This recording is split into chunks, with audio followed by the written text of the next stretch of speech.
ಗೌರಿ, ಗೋರಂಟಿ ಬಣ್ಣ ಎಷ್ಟು ಚೆನ್ನಾಗಿ ಹತ್ತಿದೆ. ಇದ್ರ ಅರ್ಥ ನಿನಗೆ ಕೆಂಪಾಗಿರೋ ಸುಂದರವಾಗಿರೋ ಒಳ್ಳೆ ಗಂಡ ಸಿಗ್ತಾನೆ ಅಂತ. ಕರೆಕ್ಟ್ ಆಗಿ ಹೇಳಿದೆ ಚಂದ್ರು. ಗೌರಿ ಅವ್ರಿಗೆ ಕೆಂಪುಗಿರೋ ಗಂಡನೇ ಸಿಗ್ತಾನೆ. ಅಷ್ಟೇ ಅಲ್ಲ, ಸ್ಮಾರ್ಟ್ ಆಗಿ ಇರ್ತಾನೆ.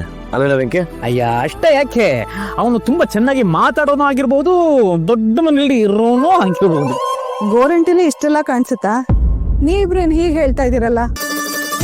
ಗೋರಂಟಿಲ್ ಕಾಣಿಸ್ತಾ ಇರ್ಬೋದು ಚಂದ್ರು, ಆದ್ರೆ ಮನ್ಸಿಗೆ ಗೊತ್ತಾಗತ್ತಲ್ಲ. ಎಷ್ಟೇ ಆದ್ರೂ ಗೌರಿ ಅವ್ರು ತುಂಬಾ ಒಳ್ಳೆಯವರು, ಅವ್ರಿಗೆ ಒಳ್ಳೆ ಗಂಡನೇ ಸಿಗೋದು. ಅಲ್ವೇನ ವೆಂಕಿ? ಫಿಕ್ಸ್. ನೀನ್ ಭವಿಷ್ಯ ನೋಡಿದ್ಮೇಲೆ ಯಾವಾಗ ಕಲ್ತ? ಒಂದ್ ರೀತಿ ಹಾಗೆ ಅನ್ಕೋ ಚಂದ್ರು. ಆದ್ರೂ ನನಗನ್ನಿಸ್ತಾ ಇದೆ ಗೌರಿ ಅವ್ರಿಗೆ ಕೋಟ್ ಹಾಕೊಳ್ಳೋನೇ ಆಗಿರ್ಬೇಕು ಅಂತ.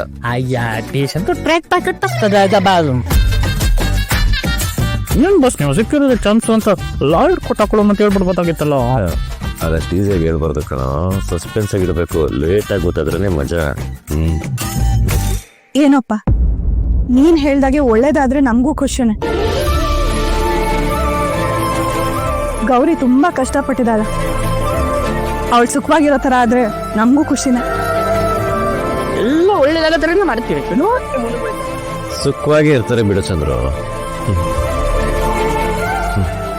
ಏನ್ರಿ ಗೌರಿ ಅವರೇ, ನಿಮ್ ಕೈಗೆ ಯಾರು ಗೋರಂಟಿ ಹಚ್ಚಿದ್ದು ಅಂತ ಅಷ್ಟೊಂದು ತಲೆ ಕೆಡ್ಸ್ಕೊತಿದ್ದೀರಾ? ಅದು ಬೇರೆ ಯಾರು ಅಲ್ಲ, ನಾನೇ. ನೀವ್ ಯಾಕ್ರಿ ನನ್ ಕೈ ಗೋರಂಟಿ ಹಚ್ಚಿದ್ರಿ? ನಿನ್ನೆ ಮೆಹಂದಿ ಶಾಸ್ತ್ರ ಇತ್ತು, ನಿಮ್ ಕೈ ಬೇರೆ ಖಾಲಿ ಇತ್ತು. ಖಾಲಿ ಇದ್ರೆ ಚೆನ್ನಾಗಿರುತ್ತಾ, ಅದಕ್ಕೆ ನಾನೇ ನಿನ್ನೆ ರಾತ್ರಿ ಬಂದು ನಿಮ್ ಕೈಗೆ ಗೋರಂಟಿ ಹಾಕ್ತೆ. ಯಜಮಾನ್ರೆ, ತಾಳ್ಮೆ ತಾಳ್ಮೆ ತಾಳ್ಮೆ. ನಾನು ನಿಮ್ಮನ್ನ ಎಷ್ಟು ಪ್ರೀತಿಸ್ತಾ ಇದ್ದೀನಿ ಅಂತ ಗೊತ್ತಾಗಬೇಕು ಅಂದ್ರೆ ನಿಮ್ ಕೈ ನೋಡ್ಕೊಳ್ಳಿ. ನಾನು ನಿಮ್ಮೊಬ್ಬರನ್ನೇ ಪ್ರೀತಿಸ್ತಾ ಇದ್ದೀನಿ ಅಂತ ಗೊತ್ತಾಗಬೇಕು ಅಂದ್ರೆ ಹೋಗಿ ಅಂಕಿತಿನ ಕೈ ನೋಡಿ.